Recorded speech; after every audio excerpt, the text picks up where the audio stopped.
حضور پاک نه عایشې بی بی تپوس وکړ وی د الله رسوله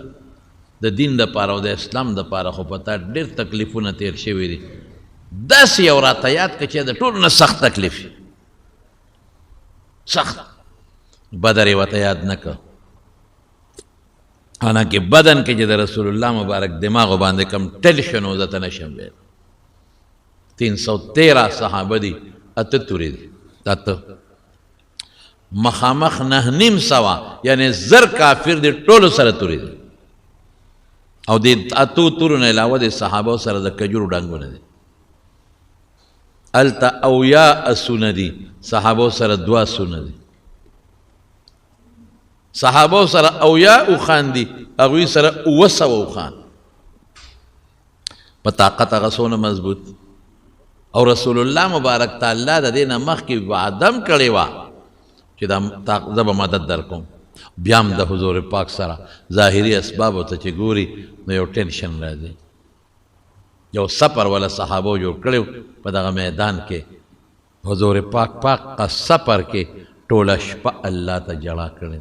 دا ګوره ګران کار او بیا سوی په هغه جړا کې سوی یا الله تا چې ما سره کوم وعده کړې ده پوره که خدایه یا الله ما ذلیله نه کې خدایه ګوره ما خوار نه کې ما بېعزته نه کې الله لاس اوچت کړی ولاړ ما ذلیل نه کې ما بېعزته نه کې ما خوار نه کې الله دا 313 میں په ډېر بې محنت را پیدا کړي انهم عرات بربن دي بربن که پرتوګې شته کمیسې نشته که لنګې شته بره صادر یې نشته که د چا صادر دی وجود یې ته ښکاري حفات خپې بلې خپې مې راوستې دي دا تقریبا 200-300 کیلومیټر مزل دی بدره پورې خپې بلې خپې مې راوستې دي حفات عرات داسې مې راوستې دي بې کسه دي خدا هېڅوک یې نشته ویستان ان تهلك هذه العصابه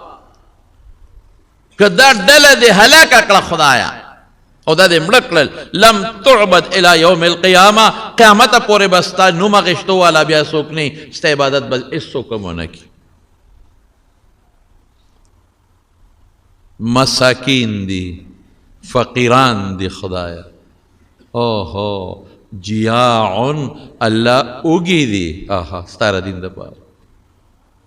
جیاع اوږي دي خپې بلې خپې دي بربند دي الله او ستا د دین دپاره مې راوستې دي الله چې ما ذلیله نه کې ګورې خدایه الله چې ما ملامته نه کې دا څومره سخت وخت دی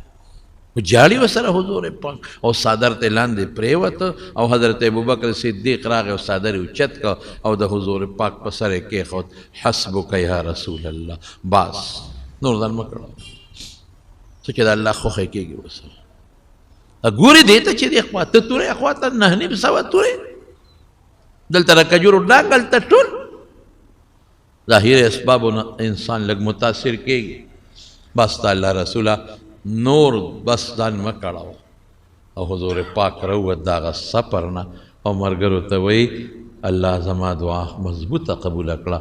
آیت نازل شو سیهزم الجمع ویولون الدبر دا ډله د کافرو به تښتي دا به تښتي شکست به مونی او اس فکر چې ونه کې تاله به خدای فرشتې دله زه رالیږم 1000 فرشتے مدد لراولېږل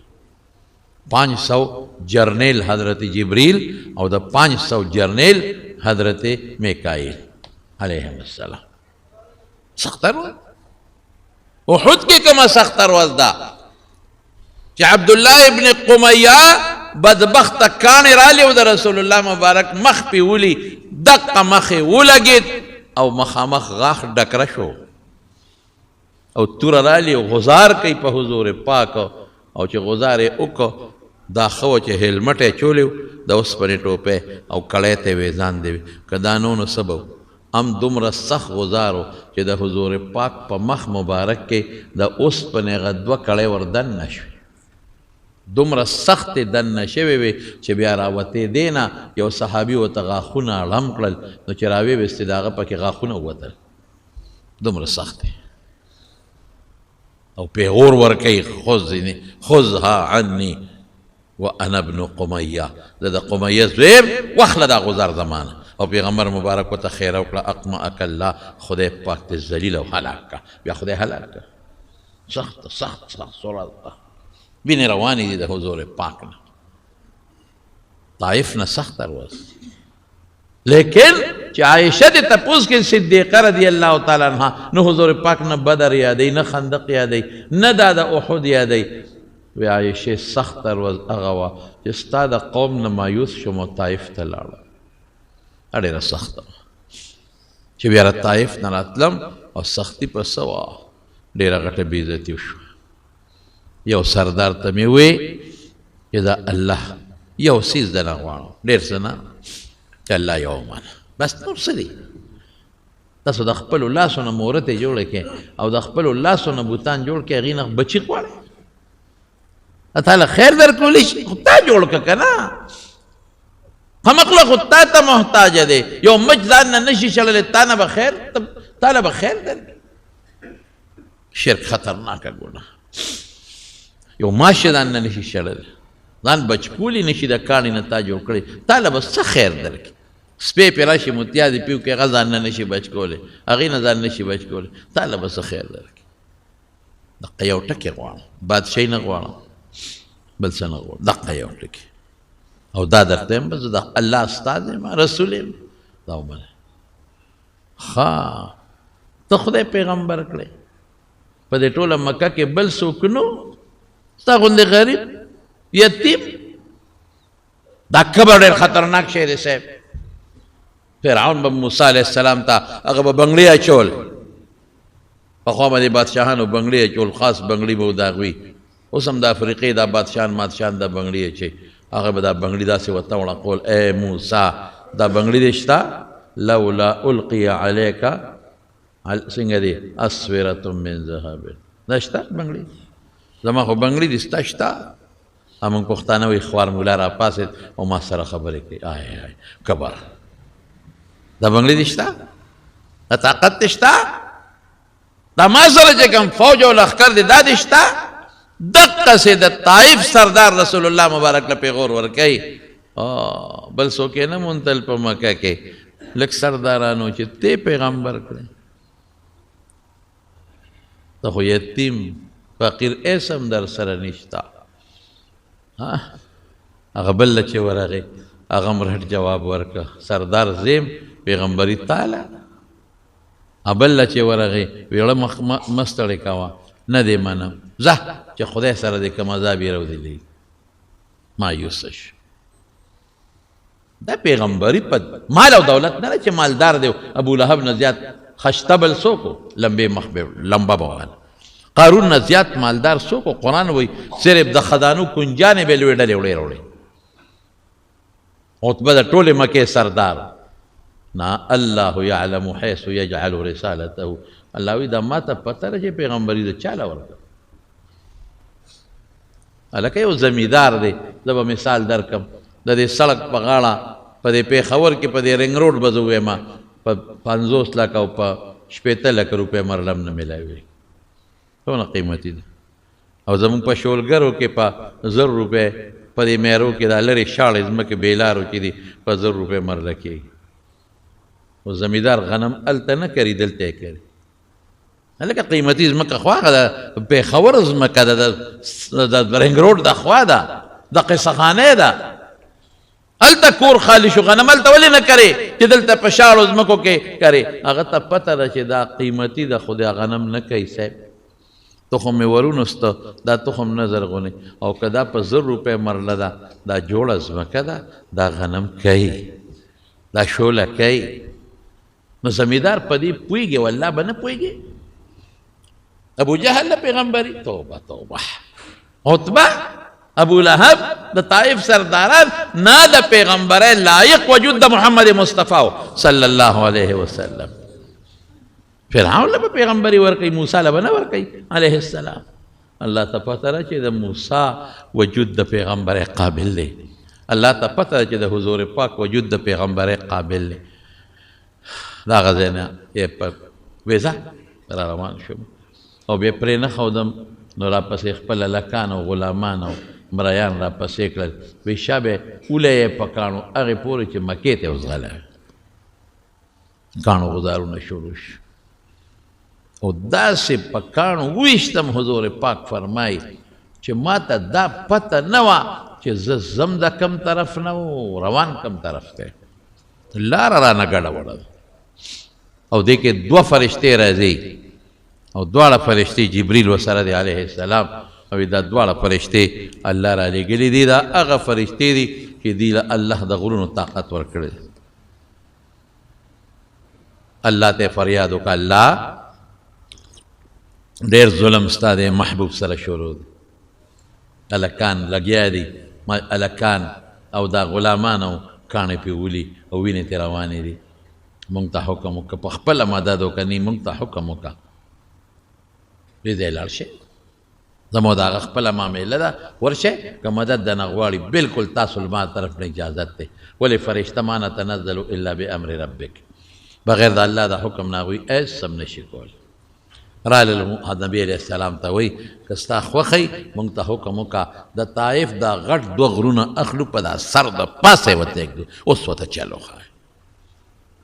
اوس که زوم یا ته وې وایي شابه څونه زر چې کیدی شي ولې چې څوک در سره ظلم کوي د خیرې ورته کوی که نه کوي لیکن رسول الله مبارک سو فرمایل نه نه نه نه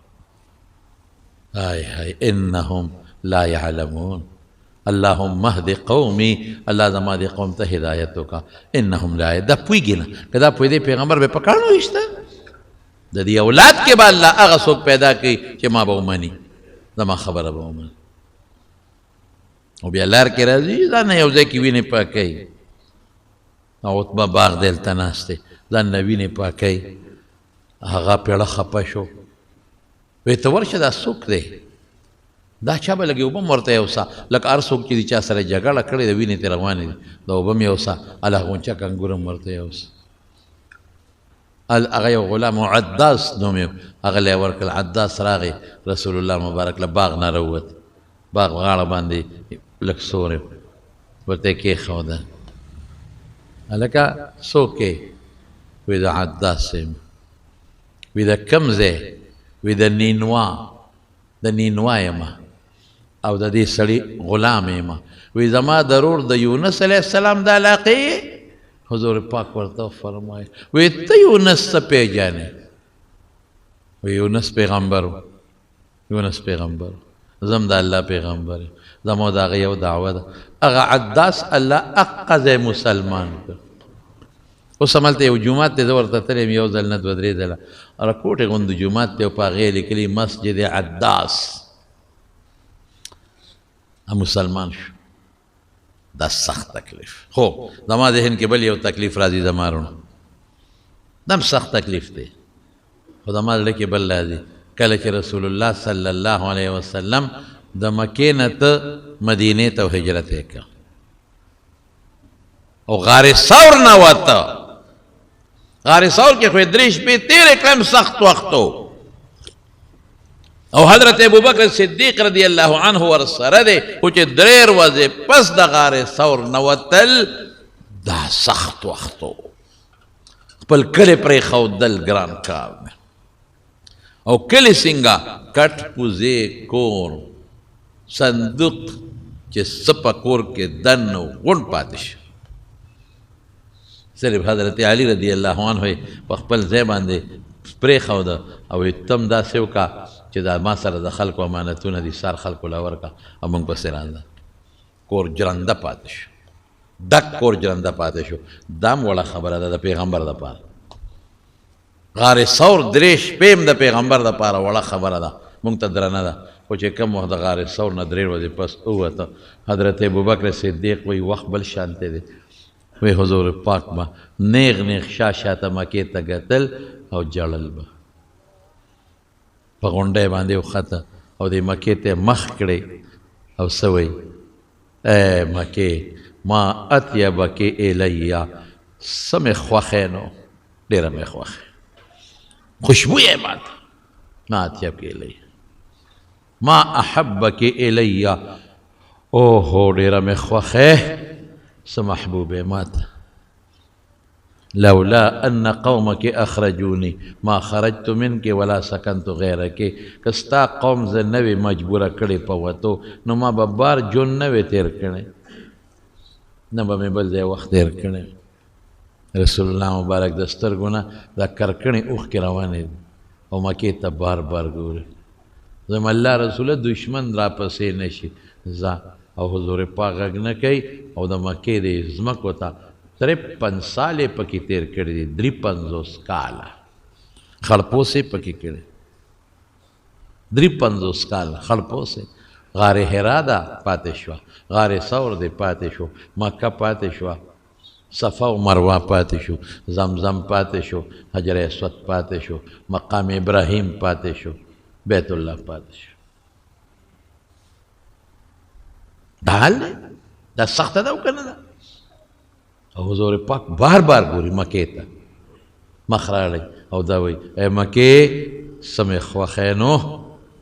ډېره محبوب مې راته، ډېره مې خوښې، ډېره خوشبویه.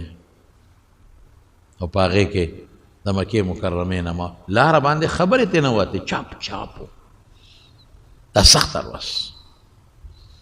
دا صحابه هم پرېښودو، ډک ډک کورونه یې پرېښودو. دا څه دپاره نو؟